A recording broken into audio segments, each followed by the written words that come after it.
6h25, place nette, début du jour 58 avec un magnifique bivouac passé à quasi 1500 mètres d'altitude.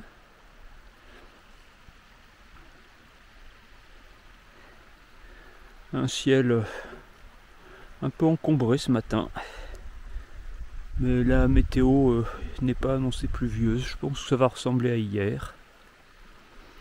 Et on va se mettre en route, direction le premier cairn qui est là, sur la crête.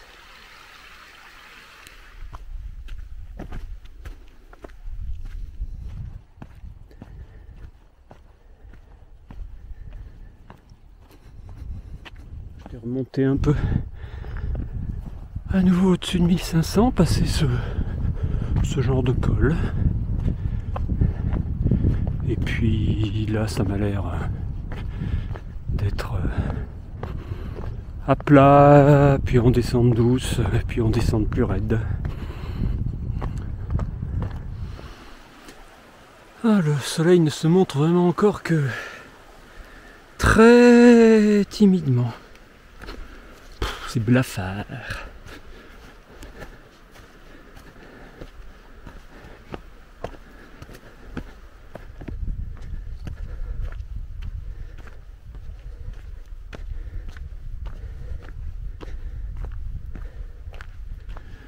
Une randonneuse sur le Massive Trail.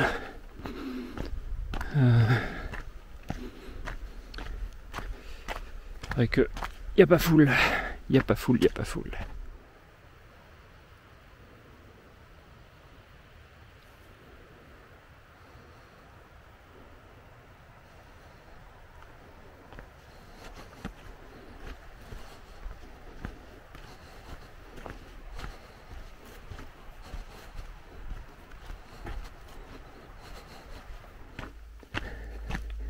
Ah, tout ce chemin est pas difficile, mais c'est quand même un peu moins roulant que ce que je pensais.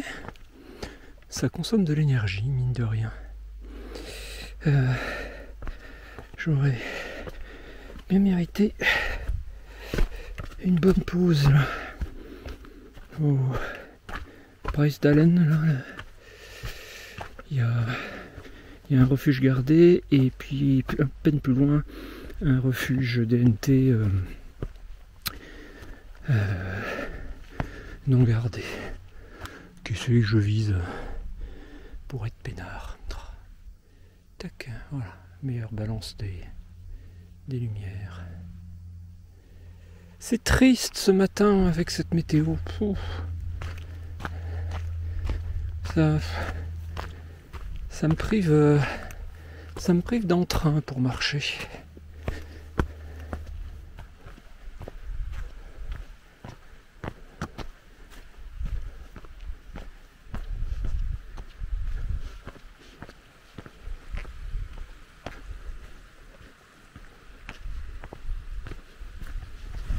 C'est pas le premier que je vois, mais sans doute celui en meilleur état.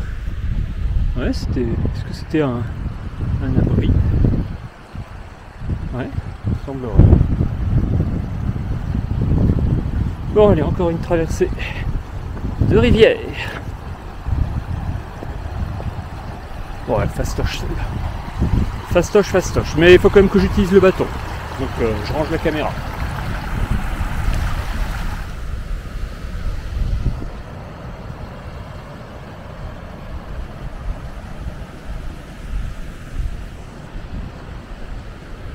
Là, on dirait vraiment qu'il va pleuvoir. Alors, la météo n'annonce pas ça, mais c'est déprimant. J'ai envie de chanter avec la mer du Nord pour dernier terrain vague. Ça correspond bien. Section nettement plus longue en temps et en kilomètres que ce que j'avais évalué au gelé. Bon, ça y est, je pense que ça y est, c'est la vraie descente vers la vallée qui commence. Pas très long, hein. Pas énormément de dénivelé, mais je serais bien à, ouais, je pensais que c'était une dizaine de kilomètres, je vais en avoir peut-être 14. 3h30 pratiquement. Il m'aura fallu avant d'être en bas, et encore, j'y suis pas. Je n'y suis pas encore. Bon, pour moi je vais pas au fond de cette gorge, mais plutôt au col qui doit se trouver là-bas, beaucoup plus près de mon niveau.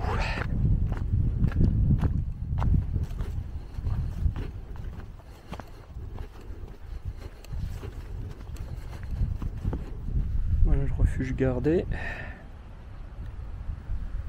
et le refuge DNT doit être un peu plus loin le long de la route. Longue discussion avec Yannis, un Allemand, sur le Massive Trail. Discussion de bord de chemin. Ouais, forcément, ça parle, on parle rando, on parle poids du sac, on parle façon de randonner, la longue distance et tout et tout. Ah, ça dure. Résultat, je me suis refroidi. Allez, il faut que j'aille me poser, faire une belle pause et réfléchir à la suite parce qu'il y a du mauvais temps qui arrive aussi. Donc j'ai du changement d'itinéraire dans l'air parce que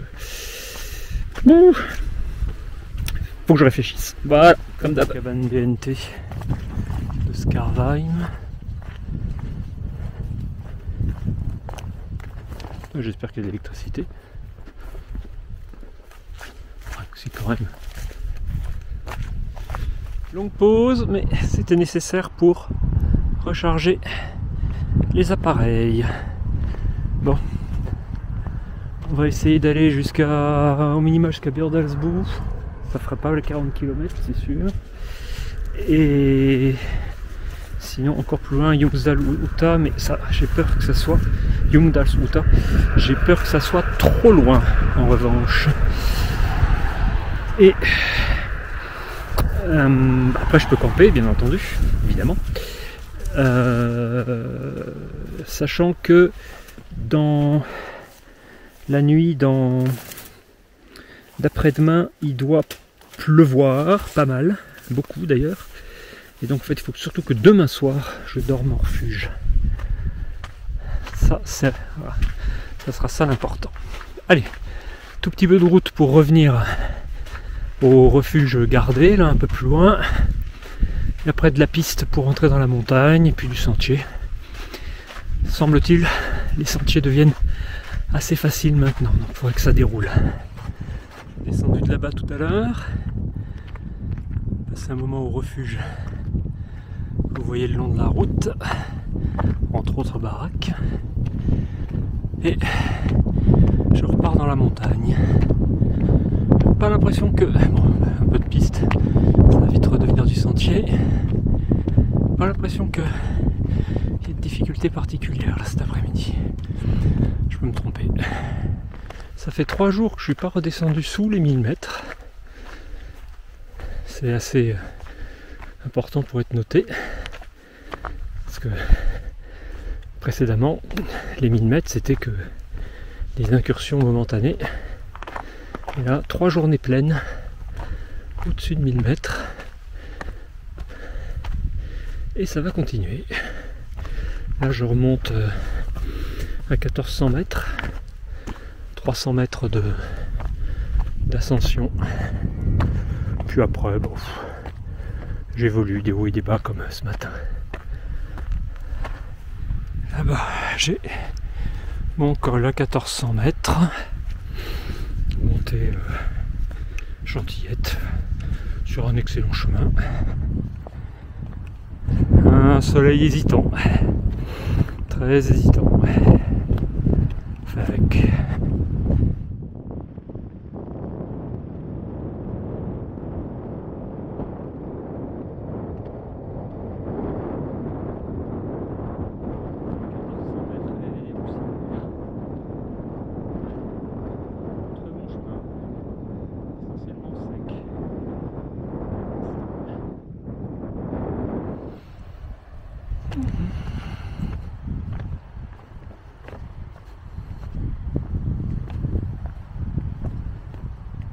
Et il faut de tout pour faire une marche.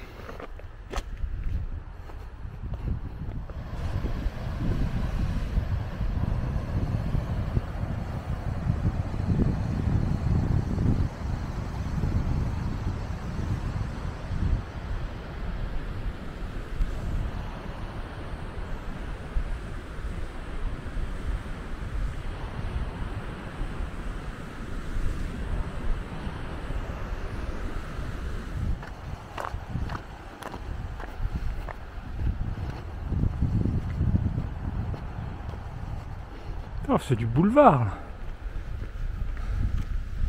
On a rarement ça. Ouf.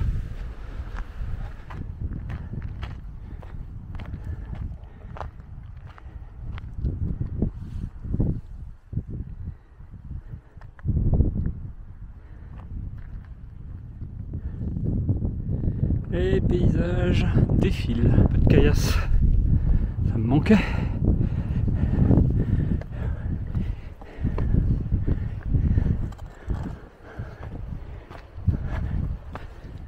Je revois là au fond les mêmes beaux sommets d'hier. On est à 1518 mètres là d'après la carte. Donc de quoi reprendre de la vue par-dessus les montagnes qui sont derrière. Puis là devant, c'est aride, désert, désolé. Ah, c'est par là que je rentre. Dans ces reliefs, j'ai parfois du mal à lire les courbes de niveau là, sur la carte. Je viens de réaliser en fait que le refuge de Bjordalsbu, il est au bout de ce vallon que je suis en train de remonter, et quasiment au genre de col qu'on voit là-haut, mais au bord d'un grand lac. Il est à 1571 mètres. Donc ouais. C'est effectivement il est haut placé. Je crois que c'est le plus haut refuge par lequel je serais passé jusqu'à présent. On verra quand on y sera. D'ici une demi-heure, je pense. Il doit être à moins de 2 km maintenant. Une longue vallée de pierre.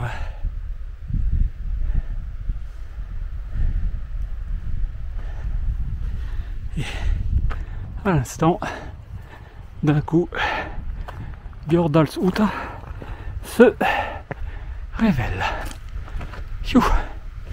Donc voilà la pause de l'après-midi.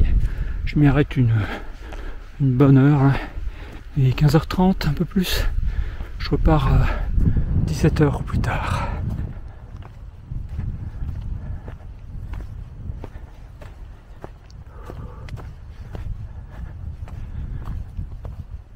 Piou. Bon, on va voir ce qu'il y a là-dedans. Bien agréable à Bjordalsbu. Tout un petit groupe qui s'était constitué là de différents marcheurs là, qui s'arrêtaient là, qui vont vers le nord, qui vont vers le sud. Certains qui vont repartir là, bientôt. Discuter. Bon, voilà. Et ça y est, je commence à ravitailler un peu. Dans les refuges. Donc là, je me suis pris un paquet de biscuits et puis 2 petits paquets de chocolat en poudre, histoire d'avoir un petit déjeuner dans l'hypothèse où je n'arriverai pas dès ce soir au refuge de Lungsdalshuta, qui est mon objectif. Parce que là, il fait froid, assez désagréable. Ça me déplairait pas de dormir dans un lit. Bon, on va voir si ça le fait. J'ai un peu rechargé les appareils aussi, comme d'hab. Maintenant, avec que ça charge pas vite, quoi. Ça charge pas vite sur les prises 12 volts. Mais bon, c'est déjà ça. Je reprends un peu de charge à chaque fois. Et toujours pas un pet de soleil pour recharger le panneau solaire. 16h45, 17 km. C'est beaucoup de caillasse et de la gadoue, paraît-il. Donc ça pourrait aller assez lentement. 3,5 km/h. Ça pourrait faire du 5 heures. Donc ça peut faire arriver assez tard à Lungsdalshuta. On de la vitesse moyenne. Alors, on imagine bien là, plutôt dans la saison, quand il faut longer ce lac, tout ça, ça doit être des grands névés, des grandes plaques de neige, un peu raides, avec la menace de glisser dans le lac. Il y a, paraît-il, encore quelques champs de neige un peu raides à traverser. Bon, on va voir ça. On va voir ce qu'on appelle des champs de neige un peu raides.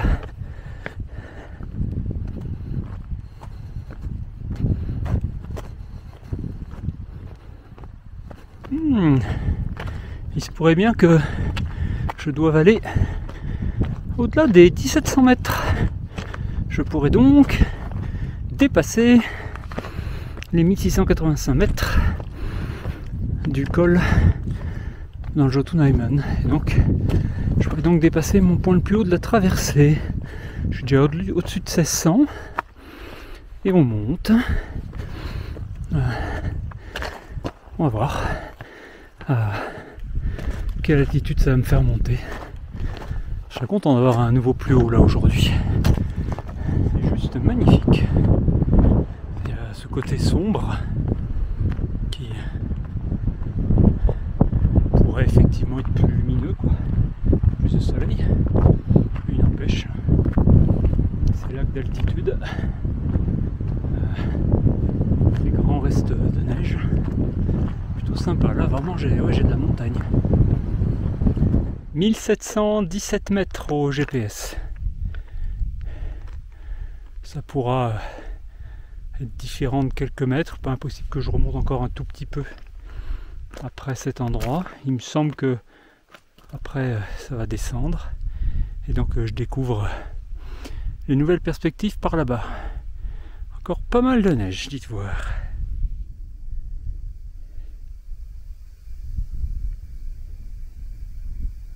C'est beau, mais c'est sombre. Alors les paysages là au fond sont splendides. Avec un peu de soleil, ça serait encore plus. Mais alors là, je vous fais découvrir un champ de cailloux. Alors c'est cultivé avec amour. Ça pousse lentement un caillou. Mais alors, une fois que ça a poussé, waouh, c'est beau. Vraiment un champ de cailloux. Que ça fait 1 heure que je suis dans la caisse. Ça va durer encore, je pense. Mais ça va, j'aime bien. J'aime bien, je préfère ça à la boue. Mais vous inquiétez pas, il paraît que je vais aussi avoir la boue. Allez, petit panorama avec zoom.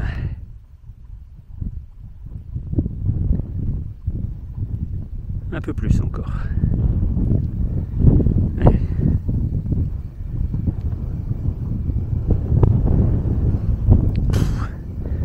Il faudrait regarder tout ça avec une carte. Tellement il y en a. Ça fera probablement rien, mais comme il se met à tomber des gouttes de pluie, je viens de troquer le coupe-vent contre la veste de pluie parce que j'ai pas envie de me faire prendre de cours et à me retrouver trempé et glacé à ces altitudes. Parce que quand même, je pense qu'il fait 8-9 degrés là. Et avec le soir et la pluie, à mon avis ça peut descendre plus bas. En tout cas le ressenti peut être assez désagréable. Donc veste de pluie en espérant que les rochers vont pas devenir glissants. Normalement non, mais c'est un emmerdement de plus. Toujours aussi beau et sinistre.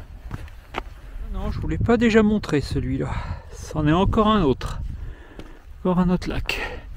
Et là, il semble que il faille que je remonte au col qui est là-bas en face. Je vois 2 cairns qui semblent bien indiquer qu'il fallait aller par là. Et je pense que ça, c'est le névé pentu qui m'avait été indiqué. On n'est pas obligé de passer dessus, je pense. Si c'est le névé qu'on m'a indiqué, c'était pas méchant. Neige molle et traces du jour, ça facilite l'existence. Allez, on monte Là au-dessus, par le champ de cailloux. Pour changer. Pour l'instant, je suis dans les temps pour être pour refuge vers 21h15.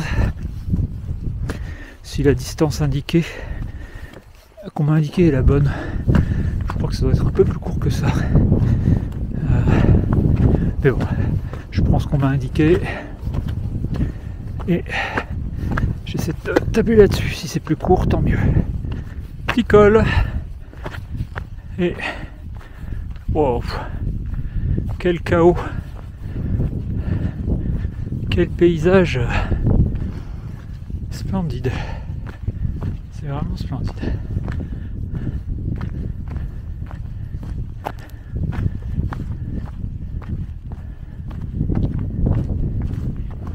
Nouveau nuage d'averse à 19h pour me compliquer la tâche. Aïe aïe aïe. C'est que quelques gouttes quoi. Mais il fait sombre quoi. Sombre, vachement plus sombre que ce qu'il devrait quoi. Pour ne rien arranger dans mon trip de ce soir, c'est la brume qui descend. Et au moment où je pensais que j'allais enfin perdre de l'altitude, on me fait remonter. Normalement je dois redescendre vers 1200 mètres en étant passé à 1700 et des poussières. Et on continue à me faire des yo-yo. La fatigue. Trip du soir qui commence à devenir intéressant. Traversée de névé, brume, encore un peu d'altitude. Je devrais vite descendre quoi maintenant, mais enfin vite, prochainement quoi. Je suis toujours surpris par la lecture des dénivelés sur les cartes norvégiennes. Là j'ai vraiment du mal. Il n'y a pas beaucoup d'altitude indiquée et savoir. Et puis comme je change d'échelle aussi tout le temps, j'ai du mal à suivre. Et donc je découvre un peu à la dernière minute qu'un truc est plus haut que prévu. Bon, rassurez-vous, je suis pas à 2000 mètres. Tout plus à 1450 là. Ouais, je pense que ça redescend de l'autre côté. Ouais. Passage à un peu plus de 1500 mètres. C'était les passages qui m'effrayaient, entre guillemets, il y a encore 10 jours.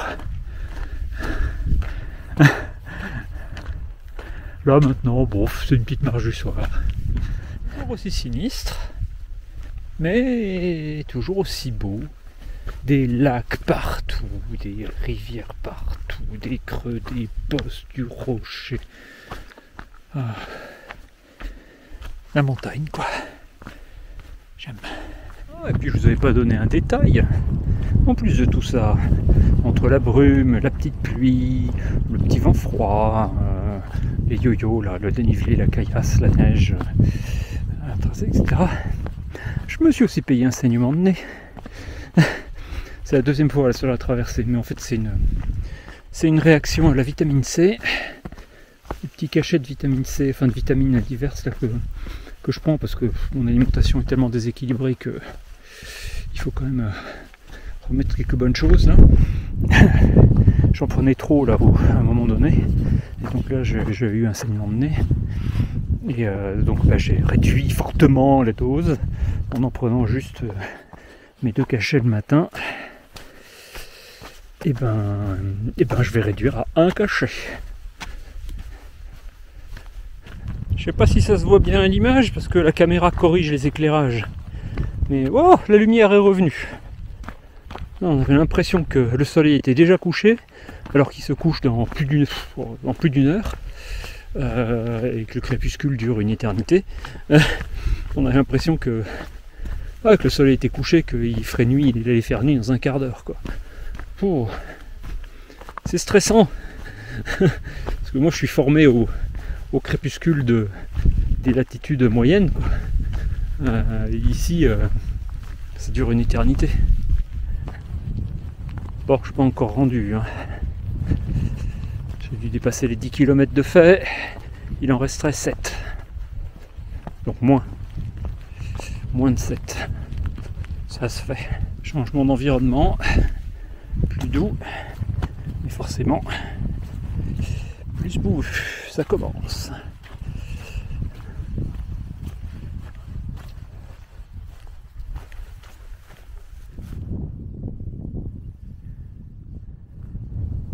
Pressé comme je suis, j'avais failli oublier mon selfie des 2300 km.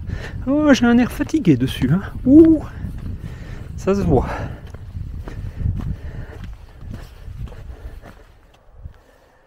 Ah, il y a de la jolie cascade là-bas.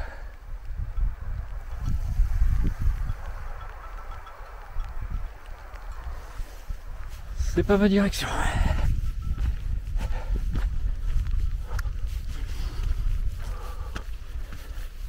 Dernière poignée de kilomètres.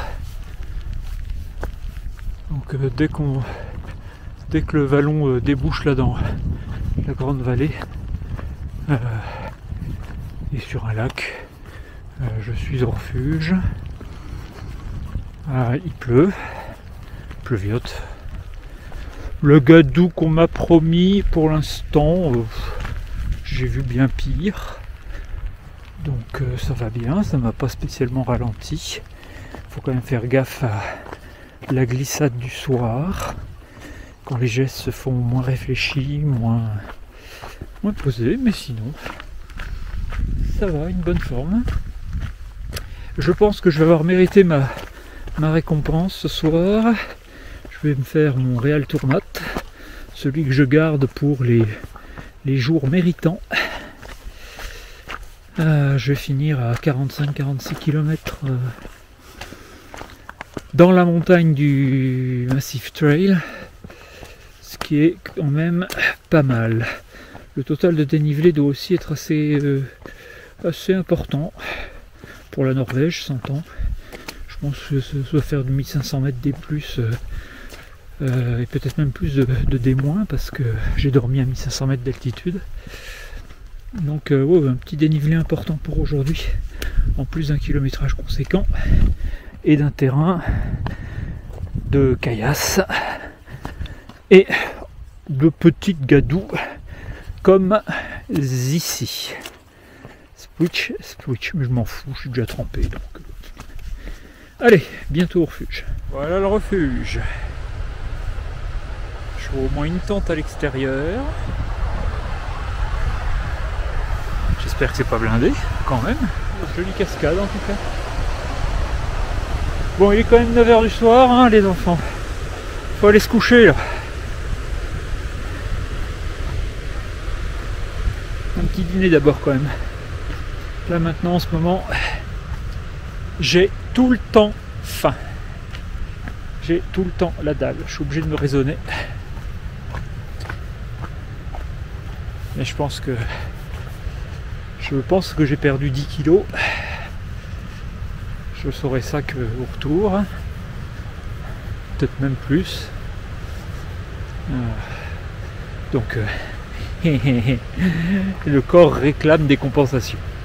Idiot. Comme je vois que le bâtiment est assez gros quand même, je me dis c'est bizarre quand même. Attends, je vérifie sur ma carte. Puis je vois qu'en fait, là je mesure que j'ai été léger dans mes repérages maintenant dans cette partie là le sud-sud de la Norvège. C'est un refuge gardé. Je pensais que c'était une cabane DNT, le classique. Bon, bah, je vais voir si en arrivant à 21h passées, on sait me trouver de la place. Je n'ai pas envie de monter la tente, je veux un lit.